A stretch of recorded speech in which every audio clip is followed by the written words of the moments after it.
Ça s'arrange un peu aujourd'hui, Christophe Persson, non? On a un peu moins de précipitations, on reste dans un temps un peu instable dans ces petites giboulées, donc quelques coups de tonnerre, quelques belles éclaircies également et quelques grosses averses. Alors actuellement, on a eu pas mal d'averses, c'était le cas hier sur la Gironde, ce sera à peu près le même type de temps, même si pour la Gironde, les précipitations seront beaucoup moins fortes que celles-ci.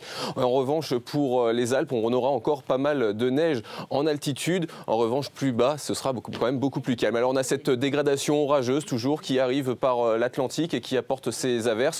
On a pas mal de grisailles ailleurs. Pour ce qui est justement de temps pour les prochaines heures, on retrouvera ces averses sur le nord-ouest. Et puis du côté de la Corse, on a également le vent jusqu'à une centaine de km/h. On s'intéresse également aux températures du matin qui sont en hausse par rapport à hier. 4 degrés par exemple à Paris, Nancy, Strasbourg, 1 degré pour Dijon, un minimum de 0 degré pour Aurillac. Quant à l'après-midi, on retrouvera encore des averses orageuses, surtout sur le nord-ouest. Elles déborderont d'ailleurs vers l'Île-de-France. Pour les Alpes, on va en reparler, mais attention toujours au risque d'avalanche et du très beau temps près de la Méditerranée ou encore au sud de la Garonne.